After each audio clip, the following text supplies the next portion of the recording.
শুভেচ্ছা, স্বাগত মাছরাঙা সংবাদে। আপনাদের সঙ্গে আছি আমি নাবিলা ফেরদৌস। পবিত্র ঈদে মিলাদুন্নবী আজ বিশ্বনবী হজরত মুহাম্মদ সাল্লাল্লাহু আলাইহি ওয়াসাল্লামের জন্ম ও ওফাতের পূর্ণ স্মৃতিময় দিন। সারা দেশে ধর্মীয় ভাব গাম্ভীর্য যথাযথ মর্যাদায় পালিত হচ্ছে দিনটি। এ উপলক্ষে রাজধানীর সোহরাওয়ার্দী উদ্যান থেকে শুরু হয়েছে ঈদে মিলাদুন্নবীর জশ্নে জুলুস। এ সময় নবী প্রেমিকদের ইসলামিক হামদ, নাত ও স্লোগানে মুখরিত হয়ে ওঠে রাজপথ। দেশের বিভিন্ন এলাকা থেকে আগত অংশগ্রহণকারীদের হাতে কালেমা, জাতীয় পতাকা, ফিলিস্তিনের নির্যাতিত মুসলমানদের সমর্থনে সে দেশের পতাকা, আঞ্জুমানের পতাকা এবং নানা ধরনের বাণী ও স্লোগান লেখা ব্যানার ও ফেস্টুন বহন করা হয়।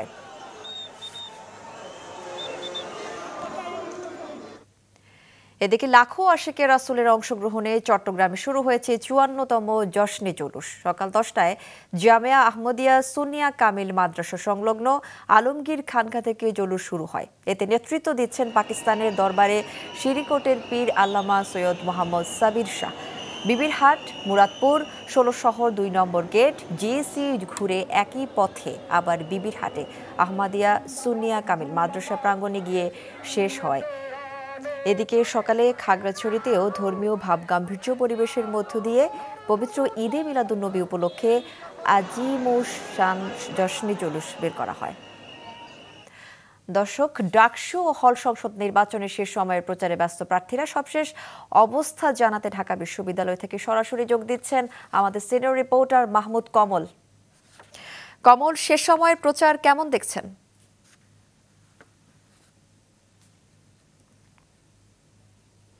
নাবিলা, শেষ সময় প্রচার হচ্ছে এখন হল কেন্দ্রিক এই জন্য যে আজকে যেহেতু ঈদে মিলাদুন্নবীর ছুটি, সেহেতু বেশিরভাগ শিক্ষার্থী যারা আছেন তারা হলেই থাকবেন। আজকে একাডেমিক যেই এলাকাগুলো আছে কিংবা ঢাকা বিশ্ববিদ্যালয় যেখানে জমায়েত বেশি হয় সেই সব জায়গায় কিন্তু জমায়েত না থাকায় প্রার্থী যারা আছেন তারা এখানে প্রচার আজকে স্বাভাবিকভাবেই চালাচ্ছেন না, তারা হল কেন্দ্রিক প্রচার চালাবেন। এবং অনেক প্রার্থী এখনও শেষ বেলায় দেখা যাচ্ছে যে তাদের নিজস্ব যে ইশতেহার, সেই ইশতেহার তারা তুলে ধরছেন শিক্ষার্থীদের কাছে। এবং বড় প্রার্থী যারা আছেন তারা মূলত বোঝা যাচ্ছে যে কিছুক্ষণ পর, মানে ১২টার তো বেজেই গেছে, আর কিছুক্ষণ পরে তারা হলে যাবেন, প্রার্থীদের সাথে বা যারা শিক্ষার্থী আছে তাদের সাথে কথা বলবেন। যেহেতু আর বেশি সময় নেই, সেহেতু শেষ সময়ে যে বিষয়গুলো উঠে আসছে, অনেক প্রশ্ন আছে প্রার্থীদের কাছে, সেই প্রশ্নগুলোর উত্তরও তারা দেখেছি যে শিক্ষার্থীদের কাছে দিচ্ছেন এবং বেশ কিছুটা সময় তারা ব্যয় করছেন। যেখানেই যাচ্ছেন শিক্ষার্থীদের সাথে কুশল বিনিময় এবং তাদের যেই ইশতেহার এর আগে যেগুলো তারা দিয়েছেন সেগুলো বাস্তবায়নে কি পদক্ষেপ তারা নেবেন, কিভাবে সেগুলো বাস্তবায়ন করা যায় সেগুলোই তুলে ধরছেন। কারণ এখন এই সময়টায় সবচেয়ে বেশি ক্রুশিয়াল করা হয়, যেহেতু ভোট খুব কাছে, সেহেতু প্রার্থীরা সেদিকে মনোযোগী দিচ্ছেন। এবং একটা বিষয় যেহেতু ৯ তারিখে ডাকসু মানে বিশ্ববিদ্যালয় বন্ধ থাকবে, কিন্তু এই ভোটের জন্য এই প্রশাসন যেটি করেছে যে বাসের রুট বাড়িয়েছে এবং বাসের পরিমাণও বাড়িয়েছে। নাবিলা। কমল, আপনাকে ধন্যবাদ। ডাকসু নির্বাচনের প্রচার সম্পর্কে জানাচ্ছিলেন সহকর্মী মাহমুদ কমল। রাজবাড়ীর গোয়ালন্দে নুরা পাগলের দরবার শরীফে হামলা চলাকালে পুলিশের ওপর হামলা ও পুলিশের গাড়ি ভাঙচুরের ঘটনায় অজ্ঞাত কয়েক হাজার ব্যক্তির বিরুদ্ধে মামলা দায়ের করা হয়েছে। রাজবাড়ীর অতিরিক্ত পুলিশ সুপার শরীফ আল রাজীব এ তথ্য নিশ্চিত করেছেন। তিনি জানান, দরবার শরীফ ভাঙচুর, অগ্নিসংযোগ, লাশ পুড়িয়ে দেওয়ার বিষয়ে নুরা পাগলের পরিবারের পক্ষ থেকে এখনো কোনো অভিযোগ দায়ের করা হয়নি। গতকাল জুমার নামাজের পর উত্তেজিত জনতা নুরা পাগলার দরবার শরীফে হামলা চালায়।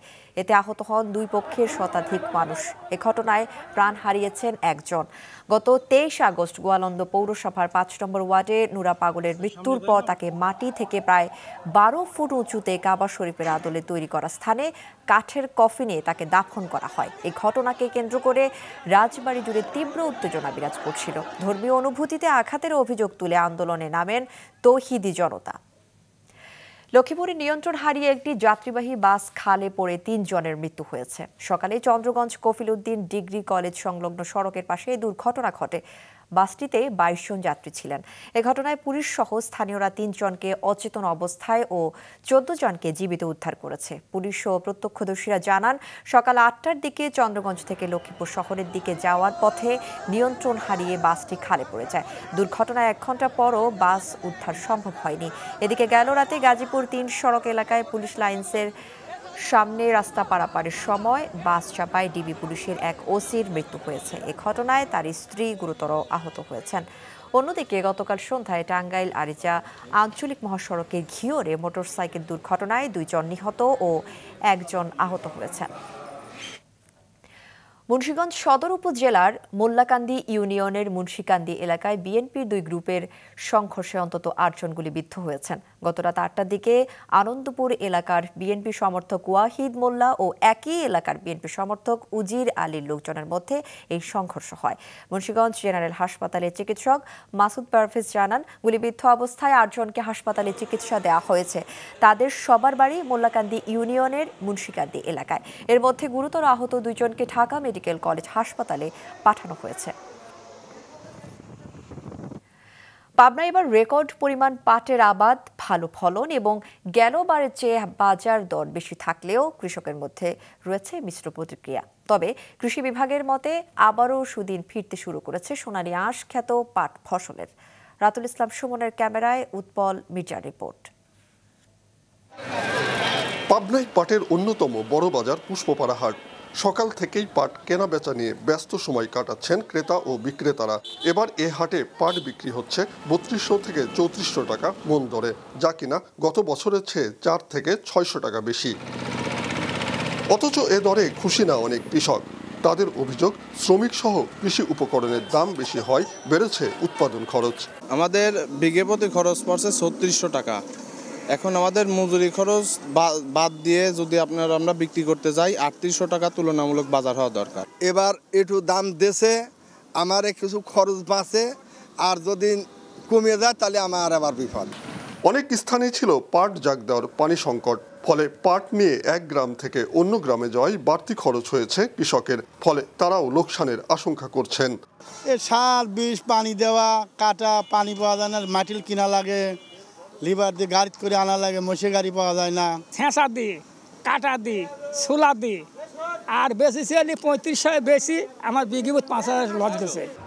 তবে সম্প্রতি পর্যাপ্ত বৃষ্টি হয় কেটে গেছে সেই সংকট। গ্রামে গ্রামে চলছে পাট কাটা আর পাট জাগ দেওয়ার মহোৎসব। কৃষি বিভাগ জানায়, চলতি বছরে জেলায় 42,500 হেক্টর জমিতে পাট চাষের লক্ষ্যমাত্রার বিপরীতে আবাদ হয়েছে 42,685 হেক্টর জমিতে। হেক্টর প্রতি উৎপাদন গড়ে প্রায় 13 মেট্রিক টন।